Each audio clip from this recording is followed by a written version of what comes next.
we can freely talk about God's grace. Again, the very essence of God's grace is that we don't deserve it, yet it is freely given to us, freely endowed upon us. And again, kung hindi dahil sa biyaya ng Panginoon, we could be elsewhere, we could be doing something else, we could be somewhere else, we could be somebody else, but it's only by His grace that we're still here, we're able to move forward. Kaya natutuloy talagang sabi ng Biblia, in 2 Corinthians chapter 12, verse 9, my grace is sufficient for you, for my strength is made perfect in weakness. If it were up to us, wala. But only by God's grace na nagagawa natin yung mga dapat natin.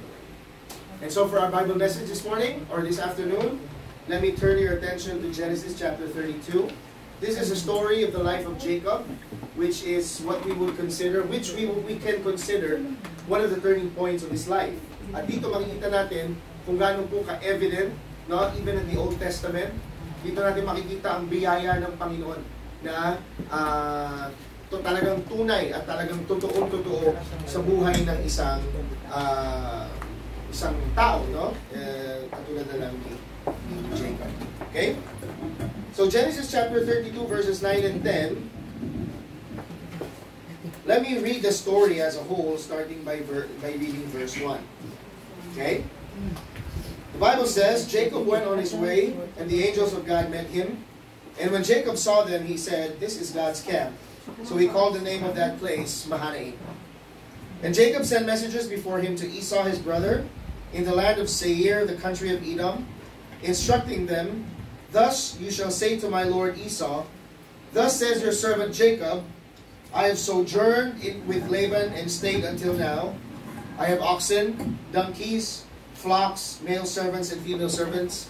I have sent to tell my lord in order that I may find favor in your sight.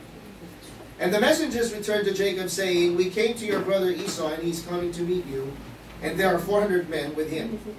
Then Jacob was greatly afraid and distressed. He divided the people who were with him, and the flocks and herds and camels into 2 camps, thinking, if Esau comes to the one camp and attacks it, then the camp that is left will escape.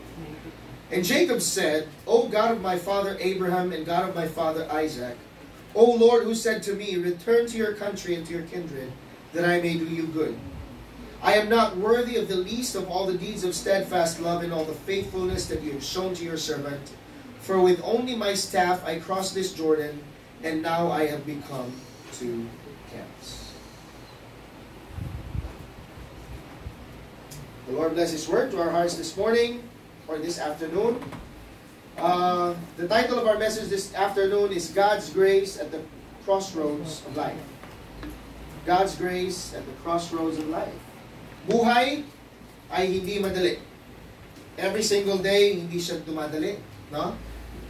And there are times in our lives na you will picture yourself in a crossroad.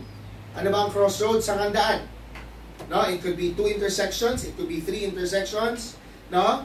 A crossroad is commonly used as an idiomatic expression, tayo, bilang mga tao, na kung saan tayo ay may kailangan gawing desisyon. No? It's also like you choosing which door to take. No? So it's an idiomatic expression when you say that you are at a crossroads in your life. You're at the point that you're to make a very important decision. And I'm sure some of us here are at a point that there's going to be some decisions that will be made as far as your life, as far as your tenure here in Hong Kong is concerned. Whatever road you choose determines the course of your future. Ang isang taong nasa crossroads, again, about to make a life-changing decision, it can also be associated with difficulties in life. Okay? Because again, those are things that you have to decide upon. At yung verses na binasa po natin, ang tinutukoy po dito ay si Jacob, okay? At a very difficult situation in his life. Kung titignan po natin a little background of this particular passage, if we go back a few chapters of the Genesis chapter 32, that would be around 27, 28, 29, 30, 31. Makikita natin dyan na si Jacob, okay, isa sa mga anak ni Isaac, pangalawang anak, okay, kilala siya sa pagiging tuso. Niloko niya yung kanyang kapatid 2 beses, at lumayo siya sa kanyang pamilya, napunta siya sa kanyang tiyuhing si Laban, at nagkagusto siya sa kanyang bunsong anak na si Rachel. Pinagtrabahuhan niya ng 7 taon, pero ang binigay ay yung ate. Kaya pinagtrabahuhan niya ulit ng panibagong 7 taon. No?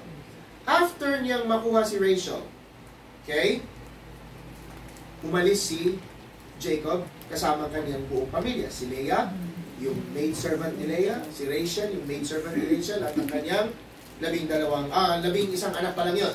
Okay, 11 pa lang. Okay? Now, si Jacob and Esau have a very rich history. And here in chapter 32, makikita natin na si Jacob ay dadaan kay Esau, sa lugar ni Esau.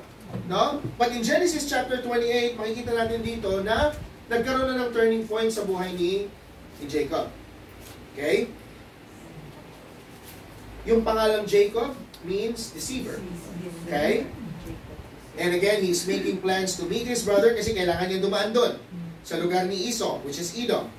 And he's making sure that yung plans, no, pinaplano niya that he will not be at a disadvantage. Alam natin na si Esau may galit kay Jacob. Okay? He's making plans on how to devise something para hindi naman siya mahado, di ba? But as we can see in verses 9 to 10, instead of devising more plans, kasi nga, puso si Jacob uttered a prayer here. And he uttered a prayer to God. Okay? And this prayer showed that Jacob has now started to depend on God. Sa dami ng pagkakamali ni Jacob sa buhay niya, this is the first time here in the book of Genesis that we find Jacob praying to God and asking for help. Okay?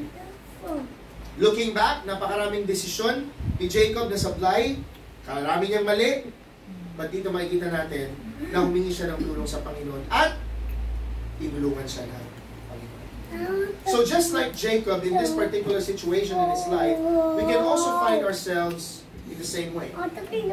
Marami din tayong sablay sa buhay, may mga sitwasyon sa buhay natin na kailangan natin gumawa ng desisyon, no? But we can see God's hand all over it. He has guided us, He has been with us.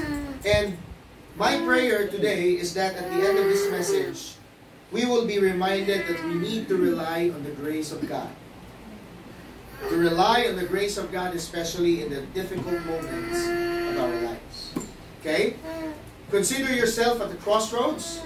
You're going to make a decision, and to make that decision happen, you're going to trust that God's grace is going to see you through. So this afternoon, let me share 3 things that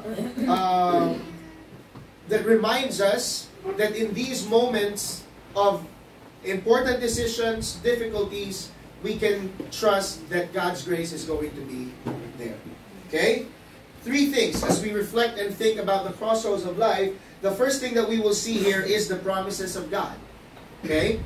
The promises of God. In verse 9, si Jacob mismo ang nagsabi, O God of my fathers, Abraham, Isaac, O Lord, who said to me, return to your country and to your kindred, that I may do you good.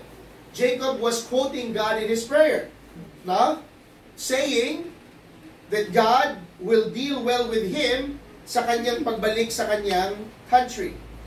Jacob was fully aware of God's promise to him. What was the promise? What were the promises of God? God actually promised Jacob of His presence. In Genesis 31 verse 3, makikita natin yan. In the previous chapter, Genesis chapter 1 verse 31 verse 3 says this. The Lord said, return to the land of your fathers and to your kindred, and I will be with you. Okay? He just quoted this. Kung ano sinabi sa kanya ng Panginoon. So, ang sabi sa kanya ng Panginoon, I will be with you. Okay? Tama? Yun ang sinabi ng Panginoon, di ba? I will be with you. Okay? So, God assured Jacob of His presence. Okay, what else? God assured Jacob of his protection. In Genesis chapter 28, if you can go back a few verses, no, makikita natin dyan that Genesis 28 was the turning point in Jacob's life. Okay? At ang sabi ng Panginoon sa kanya in verse 13, no? I am the Lord, the God of Abraham, your father, and the God of Isaac. The land on which you lie, I will give to you and your offspring. Okay?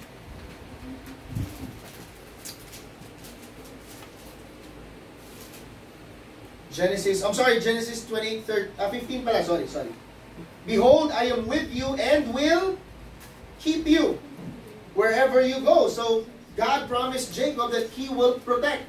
He will keep Jacob and his family. So, God assured Jacob of His presence, His protection, and verse 13, His provision.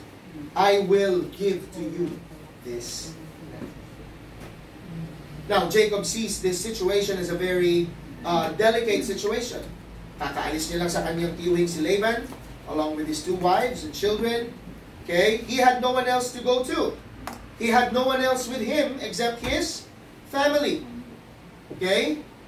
Wala siyang entourage. Okay? Yung kanyang entourage, kung meron man, konti lang. No? Si Jacob was thinking that probably Esau is going to take revenge against him for everything that he has done, which is stated in Genesis 28:41. So dividing his party, no, could ensure his safety. Okay? Sigurista. No? Well, magaling magplano si Jacob. No, tuso nga eh. No? Magaling magplano. No? This was his nature. No? You're agreeing with me. This was his nature, and he would always try to figure things out on his own. Okay? He will always find ways. Para siyang BDO. No matter what. But after years of God working in his life, for the first time, sa kauna-unahang pagkakataon, nanalangin siya. And this prayer was the first prayer Jacob prayed that was recorded in the book of Genesis. And this was the point that now Jacob has depended on God. Prayer is our manifestation of our dependence on God. Tama po ba yun? No? And this now is evident in the life of Jacob. Mga kapatid sa Panginoon, darating din sa punto tayo ng ganito. Katulad ng nangyari kay Jacob. We are assured of God's presence. Just like Jacob was assured of God's presence. In Psalm 139 verse 7, sabi dyan ng psalmist, where can I go from your spirit? Or where can I flee from your presence? Which means we cannot escape the eyes of God. We're also assured of God's protection. In Psalm 20 verse 1, may the Lord answer you in the day of trouble. May the name of the God of Jacob protect you. 2 Thessalonians 3 verse 3 says, but the Lord is faithful, and He will strengthen you and protect you from the evil one. We are assured of God's protection. Third, we are assured of God's provision. Sabi ng Philippians 4:19, but my God shall supply all your needs according to His riches in glory by Christ Jesus. Mga kapatid sa Panginoon, maraming pagkakataon na we can compare ourselves and we can relate to Jacob in so many ways. Most of the time, we'd like to figure things out on our own. No? When life teaches us the hard way, we have a tendency na kalimutan ng mga pangako ng Panginoon. But you see, God's promises are new every morning, and we can hold on to those promises. Sa Pilipinas, mag-i-eleksyon na naman. Maraming pangako na naman ang bibitawan, at marami na namang pangako ang masisira matapos ang ilang buwan. We hold our leaders accountable. Okay? Majority of these promises will always be broken. After all, these people who make promises are also frail men. Just like you and me, we make promises also. And most of the time, we fail to keep our promises, right? But God, no. He's not a promise breaker. He's a faithful promise keeper. Don't think for 1 second that God has failed us in all of the promises that He has given to us. Mga kapatid, we need to understand this principle. God's grace is full of promise as we reach every crossroad. Sa tuwing darating tayo sa sangandaan ng buhay natin, gaano man kahirap yan, nariyan ang pangako. Na kailangan lamang nating alalahanin at pangako. So let's rely on God's promises. Jacob used to do everything on his own, but God made him realize eventually that he can't do it all by himself. So let's trust in the Lord in every difficult decision we make and in every difficult situation we find ourselves in. Because in these moments of our lives, in the crossroads of our lives, we will find the promises of God. The second thing that we're going to see here, aside from the promises of God, is our unworthiness as men. Because God's grace is for us, the unworthy. Nobody is worthy of receiving grace. Because if you deserve it, it's no longer grace. Because grace is for the undeserved. Grace is for the unworthy. And Jacob realized it. Hindi siya karapat-dapat na tumanggap ng mga pagpapala ng Panginoon. Perhaps as he was reflecting on his life, he thought, he doesn't deserve to be blessed by God. And it was only in Genesis 27. Dun pa lang, kinuha ni Jacob yung blessing na dapat kay Esau. Pinagtatrabahuhan niya si Leah at si Rachel for 14 years. Okay? In retrospect, si Jacob talagang pinangatawanan niya ang kanyang pangalang deceiver. Ganoon naman talaga di ba? Especially in the Old Testament times, kung ano yung pangalan mo, yun talaga yung magiging karakter mo. No? Ganun talaga mangyayari sa iyo, no? That is why, with what God has in store for him, because he took the blessing from Esau, supposedly it was for Esau, but then it was given to Jacob. He thought he doesn't deserve it. Okay? And then in Genesis 28, God appeared to him in a dream. Perhaps para kay Jacob, it was something of a too good to be true thing. Na sa gitna ng mga kalokohang ginawa niya, karapat-dapat pa rin siyang, he felt unworthy to receive such blessings. But God was faithful in keeping His promise to Jacob. Being unworthy is simply failing to live up to requirements. Niloko mo yung iyong amo, you do not deserve a raise. Or you do not deserve to continue working. Okay? If you fail to study for a test, you don't deserve to get a high grade. Or at the very least, pass. If you forget your child's birthday or your husband's birthday, no, you do not deserve a happy child or a happy husband. Okay? Pretending that it did not happen. No? We are unworthy of a reward when we fail to do what is worthy of receiving a reward. No? Hindi ka pwedeng manalo ng marathon, okay, if you come in last or even second place. No? You do not deserve God to reward you when, sa pamamagitan ng ating kasalanan, we've done nothing to receive that reward. That's what it means to be unworthy. That's what it means when our merits fall short. Hindi tayo karapat-dapat na i-honor. But, we may be unworthy, but that doesn't mean we are worthless. Okay? Because, this is where grace comes in. In our unworthiness, grace abounds. In our weaknesses, grace strengthens. In our difficulties, grace eases. In our mistakes, grace corrects. And we are truly undeserving of all the things we have, pero binibigay pa rin sa atin lahat. That's the very essence of grace. It is for us who don't deserve to be given. Sabi po ni Philip Yancey sa kanyang libro, What's So Amazing About Grace? Grace means there is nothing I can do to make God love me more. And nothing I can do to make God love me less. It means that even I, who deserve the opposite, I'm invited to take my place at the table in God's family. We don't deserve it, yet we are allowed to. We don't deserve anything, yet it's given to us. We need to realize that we are unworthy.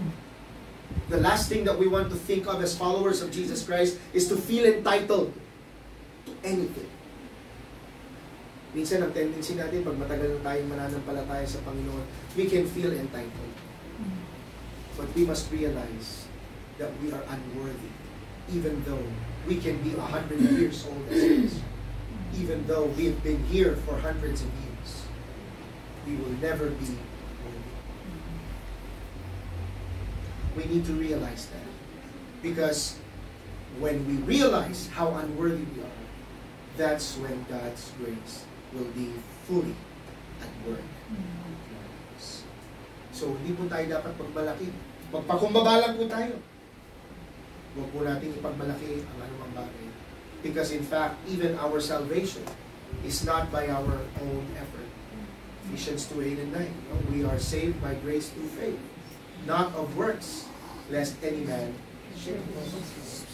We can see God's grace at the crossroads of life because of our unworthiness. And that's where grace is. And finally, we can see God's grace at the crossroads of life because of its blessings. Tatlong bagay po ang na-experience ni Jacob, okay, about the grace of God. Now, number one, he received salvation. Okay? Kasi alam niya na pwede siyang patayin ni Esau bilang ganti sa lahat ng mga ginawa niya. Natakot siya. Okay? But God spared him and his family. And even welcomed. He was even welcomed by Esau the moment that he was saved.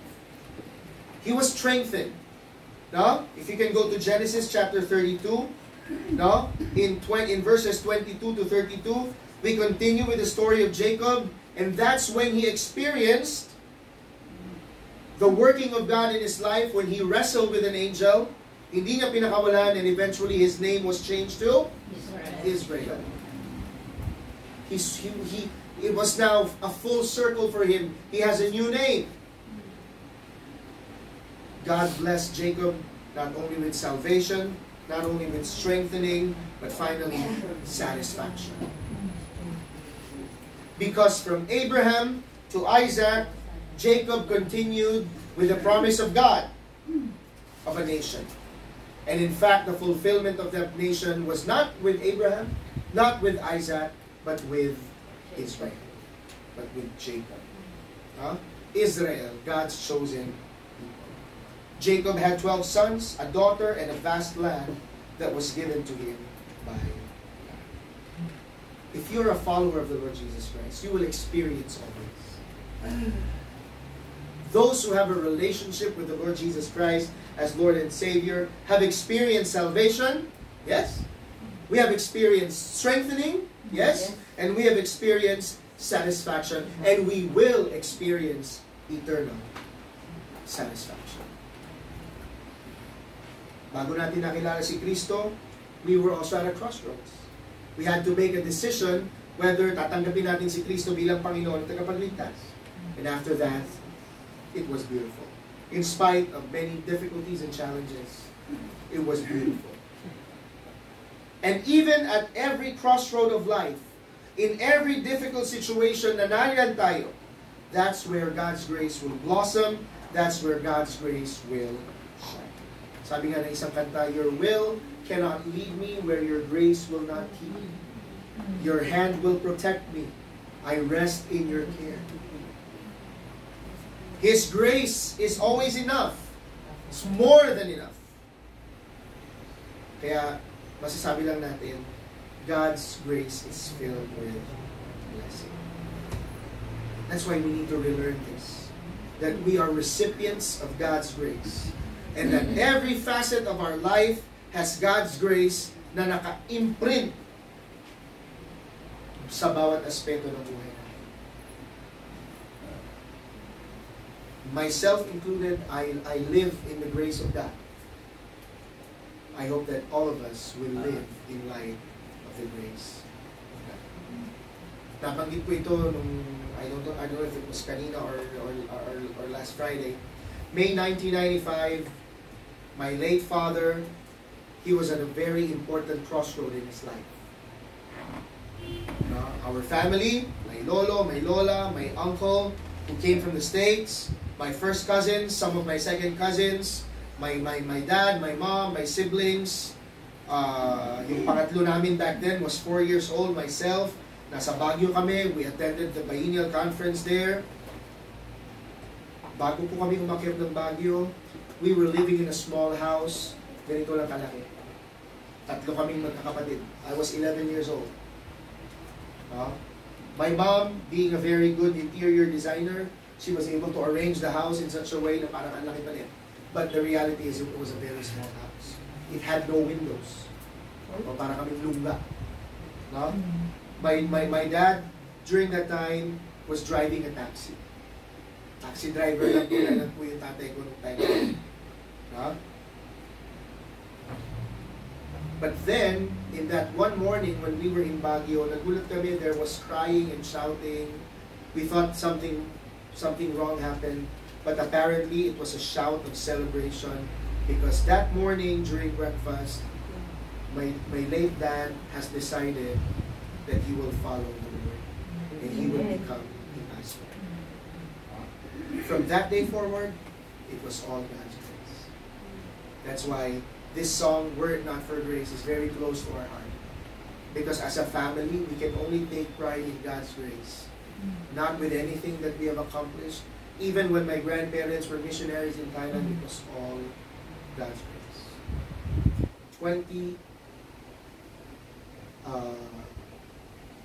33 years later, I stand here as a testimony of God's grace when my dad made that important decision in the crossroads of his life that had God's grace imprinted on it.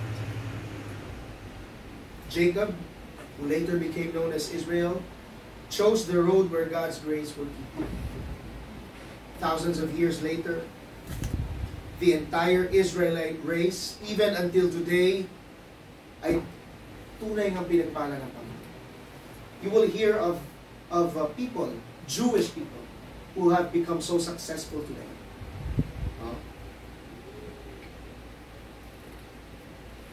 Simply by the fact that Israel is God's chosen nation, they were so blessed.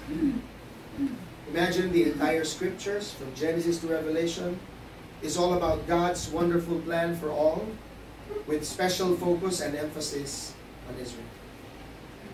Pero lahat ng ito ay nagkatotoo dahil si Jacob gumawa ng importanteng decision, which led him to become Israel when he chose to put his trust in God. Mga kapatid sa Panginoon, at every turn of life, there will be crossroads. There will be tough decisions, whether to do this, whether to do that. Every decision, whether it be great or small, it can have consequences. It will have ramifications, great blessings, benefits, or gains. Kailangan lamang po nating tandaan that God's grace is present. He is right there at the middle of that crossroad. And He's waiting for you to guide you and to be with you. Global Harvest Fellowship of Hong Kong, we need to remember that in spite of everything that this church has gone through, God was with you. Amen? Amen. And as we move forward, we can be in another crossroads sooner or later. We would know because right there at that crossroad, God's grace is. And even in our individual lives, you will see that God's grace will be clearly evident in those moments when there is so much at stake, when there are difficult moments, difficult decisions. Huwag po nating pabayaan, isang tabi, ibaliwala ang biyaya ng Panginoon sa buhay. Let's pray. Lord, thank you for your word. Thank you for speaking to us in a very special way. And I hope that if there's anyone here who's struggling, who is at a crossroad in his life or her life, Lord, I pray na makita niya po ang biyaya ninyo sa kanya. That would guide her, him, that would help him or her in making a very important decision or important decisions in life. Help us, Lord, to be fully reliant on your grace and not on ourselves. We thank you and we pray that Global Harvest Fellowship will continue to do the work that you've started here by making disciples of all nations, doing the work of the ministry, following you at all costs, and truly manifesting your grace in their lives. Thank you, Lord, and we pray all these things in Jesus' name. Amen. Maraming salamat po.